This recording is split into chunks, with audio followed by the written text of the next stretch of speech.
Hi everybody, welcome to Current World Issues, Semester 1 and Quarter 2 study session. My name is Mrs. Gonzalez, and we are going to jump right into the lesson today. We do not have any students attending this live session. So just quickly, our agenda, we're going to look at how to format and write a professional letter. If you are not in Current World Issues, this still applies to anybody who wants to just learn how to write a formal letter, and this is also going to apply for those of you who are in courses where you have to write a formal or a professional letter as well. And then after that, we're going to jump right into activity 5.3.1, the climate change letter. So how to write a formal letter. So a formal letter or email, depending on which one you're going to be writing, is any letter or email written that has a formal or professional purpose. So I've given some examples here of letters of recommendations. If you maybe you have to, or maybe you're going to have to write one day for a fellow employee. It could also include anything like a cover letter for a job. Many jobs these days especially require that you write a cover letter in addition to submitting a resume and letters of recommendation or contacts. And college applications will usually have you write some kind of a formal letter. And of course, letters of complaint, whether it's to your landlord, the city government, or any other professional institution, you will be taken much more seriously if you are writing a professional or a formal letter.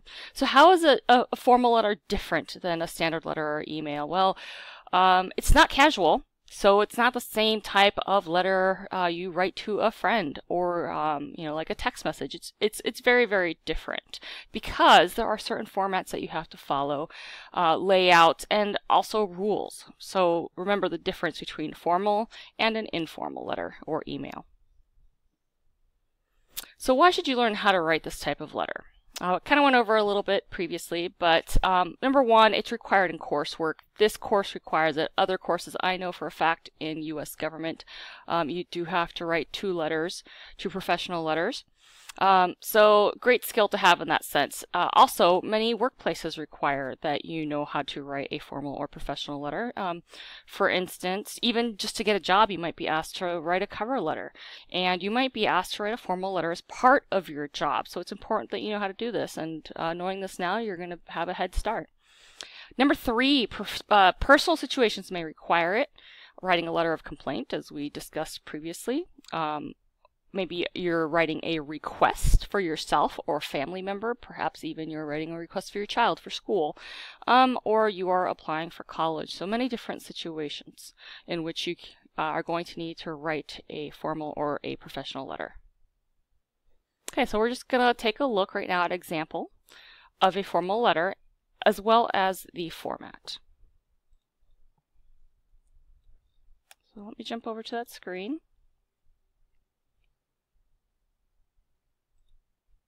Okay, in front of you, you have a letter that was written by a Missy Elliott. And if you notice, we're just going to take a look at this format. It's very different. There's a couple of different addresses on here, different people's names. There's a date. And then you get into the meat of the letter. Dear Mr. Smith, I'm going to go ahead and read it out loud. And this is a letter. This is a type of professional letter. This is called the Letter of Resignation. It's a formal resignation letter, and some of you may need to know how to do this because employers require that when you resign from a job and you give them notice, many employers ask that you write a letter of resignation so that they can keep the letter on file, and they can also know that you have officially resigned your job. So, dear Mr. Smith, I would like to inform you that I am resigning from my position as marketing supervisor for the Smith Company effective October 1st, 2018. Thank you for the support and the opportunities that you have provided me during the last 2 years. I have truly enjoyed my tenure with the Smith Company, and I am more than grateful for the encouragement you have given me in pursuing my professional and personal growth objectives. If I can be of any assistance during this transition in order to facilitate the seamless passing of my responsibilities to my successor, please let me know. I would be glad to help however I can. Sincerely, Missy Elliott. And you notice she signed her name, and she also printed it. So let's take a look at the format. This is a formal letter template, meaning it just shows you how to format your letter. If you notice, up here you have your name and address. So in this example, it is Jessica, and she lives in St. Paul, Minnesota. After that, you put 2 spaces in, so you just hit enter, enter for 2 spaces, and you put in the date of your letter, the date that you are writing it or submitting it, another 2 spaces, and then you include the name, title, address of the person to whom you are sending the letter.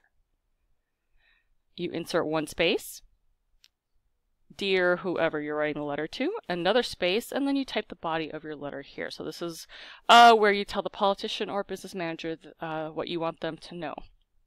It's important to be respectful and to state your ideas in a way that is not too emotional.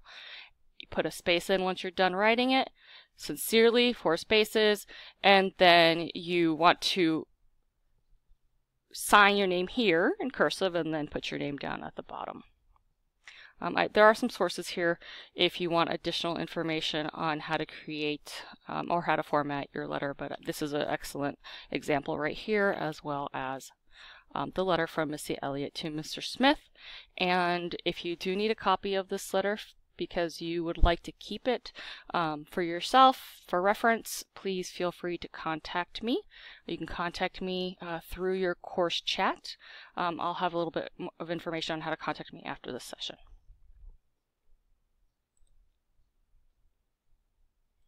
All right, so we've looked at the letter and we've looked at the format example. So now we're going to go ahead and take a look at the climate change letter. So let's go ahead and let's look at the activity instructions for the climate change letter. Let's look at this directly from your course.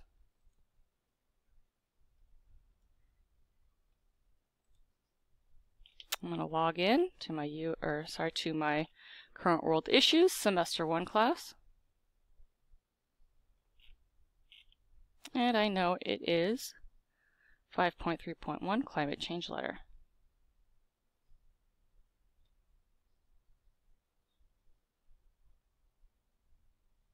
It's just taking a minute to load.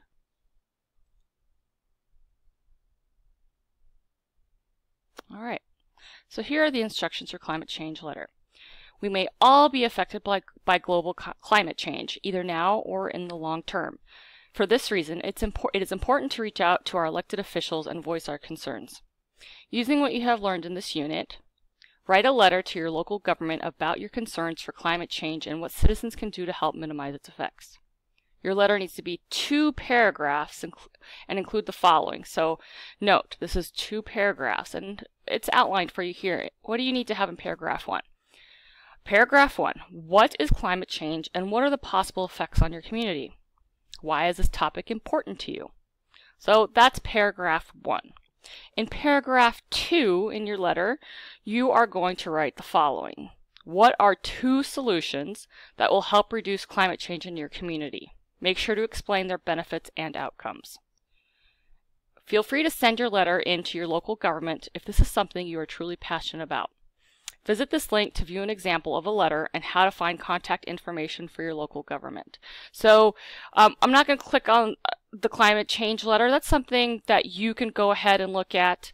I've given you an example of what a letter format should be like in a regular professional letter. This is more specific to climate change, something that you should definitely look at before you write your letter. So click on this link. This will take you to an example of a climate change letter.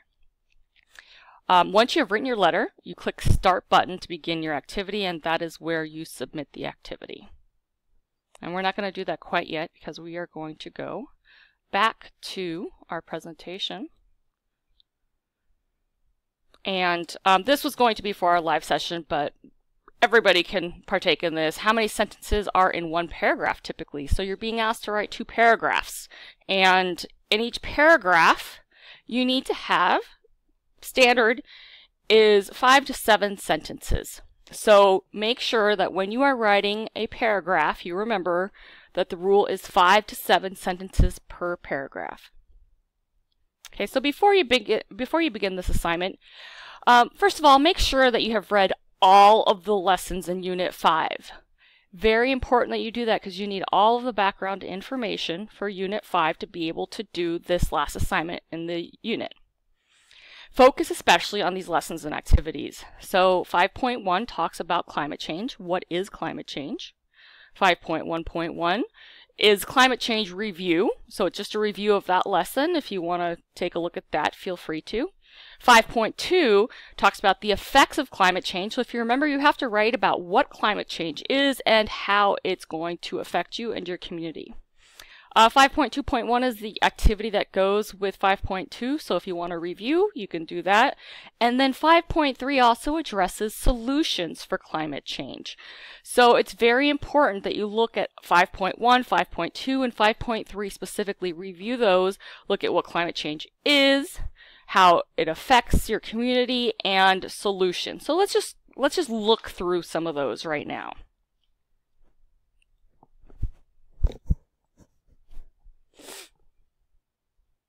Okay, so I'm going to go back into my class and I'm going to look at the climate change review. Oh, whoops, sorry. I meant to look at the actual lesson. I'm going to click on back.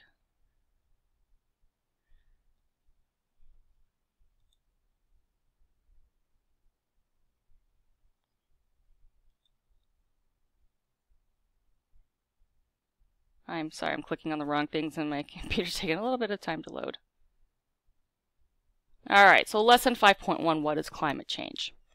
Make sure you review this. It talks about what climate change is, and right off the bat, it tells you climate change refers to increasing temperatures and erratic weather patterns that have been occurring since the early 1900s. It's also known as global warming. What is causing climate change in the world today? So make sure that you read this. It talks about climate change. Okay, then 5.2 talks about the effects of climate change. It's important to understand the potential dangers of climate change and how society will be affected. It may not happen in our lifetime, but within 100 years, the impacts of pollution and climate change are going to be felt unless something is done about them. So this lesson talks about the effects of climate change, so make sure you read that lesson. And then we're going to look at 5.3.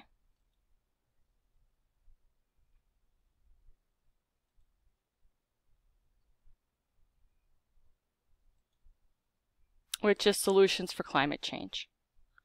And make sure that you click on this link, 10 Solutions for Climate Change, because that shows you 10 possible ideas for climate change, and some of them you can use, of course, for your letter that you're going to be writing. So please make sure that you're reading this and you're clicking on 10 Solutions for Climate Change.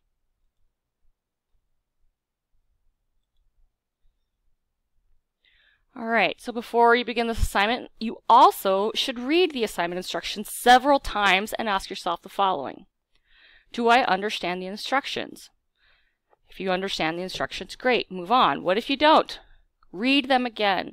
Several students, many students forget that instructions sometimes need to be read several times. As an adult, as you have heard me say this before, I have to read instructions many, many times over and over again, especially when I'm building IKEA furniture or any other type of manual that has you building or putting something together. You have to read it several times, so make sure you are reading the instructions 2 to 3 times. Ask yourself, do I understand the lesson? What if you don't understand the lesson? Just like the instructions, read it over again. Sometimes it takes several times reading through a paragraph or a lesson to really, for it to click. So make sure you read the lesson several times. If you still do not understand, contact your teacher through chat, through email, however it is that you contact your teacher, and let them know, I need help with this lesson. I'm not quite understanding it. What is required of me for this assignment? That's another question you should always ask yourself. So what is required? What do I have to make? What do I have to create? What do I need to do? Well, I know for this assignment I have to write a letter, and it needs to be 2 paragraphs, which brings me to my next question. How much do I need to write? Ask yourself that. How much? What's the paragraph count? If you're creating a presentation, how many slides do I have to have? How many sentences do I need to have if it's a short answer question? So make sure you are understanding how much you need to write. And last of all, do I need to do research? What do the instructions say? Unless you're asked to do so, you usually don't have to do research.